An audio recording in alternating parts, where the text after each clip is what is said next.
श्री राम दोस्तों, स्वागत है आपका आज की वॉक पे चर्चा में। साउथ कोरिया के साथ यूएस ने क्या किया और जापान के साथ क्या हुआ। The PM had to resign, Japan के पीएम को रिज़ाइन करना पड़ा अमेरिका के टैरिफ की वजह से।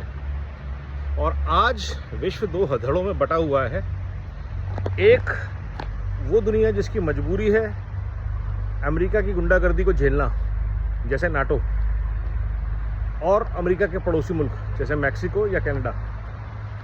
और एक धड़ा है वो दुनिया जो हम ग्लोबल साउथ बोलते हैं या नॉन नेटो वर्ल्ड बोलते हैं, जिसमें साउथ अमेरिका, पूरा अफ्रीका, एशिया लगभग सारा आता है, कभी कभार ऑस्ट्रेलिया भी आता है।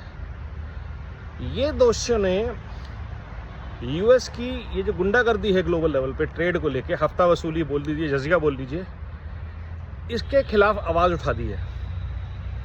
क्योंकि भारत ने बहुत तरीके से दुनिया को बताया कि एक गुंडे के लिए एक बंदा जो मवाली भाषा है इस्तेमाल करता है, लेकिन ग्लोबल लेवल पे करता है, अंग्रेजी में करता है, उसको कैसे ठीक करना है। क्योंकि हम ऐसे छिछोरे लोगों को भारत में कई सालों से ठीक कर रहे हैं, और उसका सबसे बढ़िया तरीका है उनको इग्नोर करना। जैसे भारत ने राहुल गांधी को किया, ऐसे कई नेताओं को किया, एंटाइटल्ड ब्रैट्स को किया, और जॉर्ज बुश, बराक ओबामा, जो बाइडन, ये सारे उसी एंटाइटल्ड माइंडसेट के लोग हैं। और अब डोनाल्ड ट्रंप। तो यूएसए की जो हेगेमनी है, जो ये एक छत्र राज्य करने की प्रवृत्ति है दुनिया पर, काम दाम साम दंड भेद, चाहे देशों को लड़वाना हो, सरकारों को उखाड़ना हो, दुनिया को बर्बाद करना हो, उसके लिए उनके पास पूरे सिस्टम्स हैं। यहाँ तक कि अब वो डिपार्टमेंट ऑफ डिफेंस को डिपार्टमेंट ऑफ वॉर बोलने लगे हैं, जो कि हमेशा से डिपार्टमेंट ऑफ वॉर ही था। क्योंकि उसका काम ही था कि दुनिया भर में जाके लड़ाइयाँ करवाओ, देशों को तोड़ो, बांटो, सरकारों को उखाड़ो। जैसा कि मैं बार बार बोलता हूँ, इजिप्ट, ईरान, इराक, हमारे पड़ोस में बांग्लादेश से लेकर के म्यांमार, जहाँ तक भी हो देखोगे आप, वहाँ पे रशिया, यूएसएसआर, यूक्रेन को मरवाने वाला सबसे बड़ा देश जो था वो नाटो और यूएसए था। यूएसए की संगत में नाटो था। तो जिस देश की फिलॉसफी इसी बात पे टिकी है, या तो हम वहाँ उस किसी देश के रिसोर्सेज कंट्रोल कर लें या डिक्टेटर्स, और डेमोक्रेसी है तो या तो हमारे कंट्रोल में या उखाड़ दें।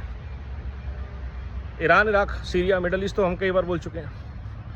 तो अब जब भारत ने खड़े होके दो टूक शब्दों में बोला, आत्मनिर्भर भारत और vocal for local, Bharat first, यही बात रशिया ने बोली, यही बात चाइना ने बोली, यही बात जापान बोलने वाला है, और ये बात कोरिया को भी एहसास होने वाली है।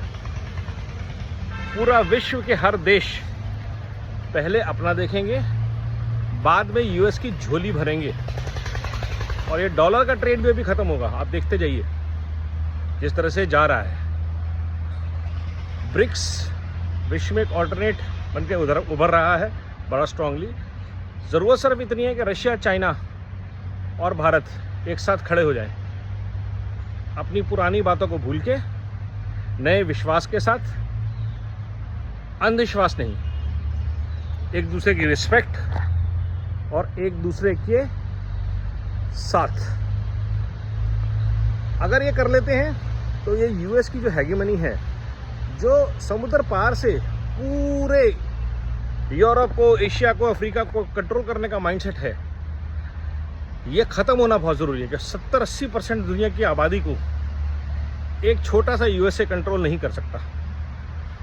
वो यूएसए जिसने पिछले 50, 60, 70 साल में सिर्फ दुनिया को चूसा ही चूसा है, बर्बाद ही किया है, कल्चर्स को, इकोनॉमीज़ को, देशों को, डेमोक्रेसीज़ को।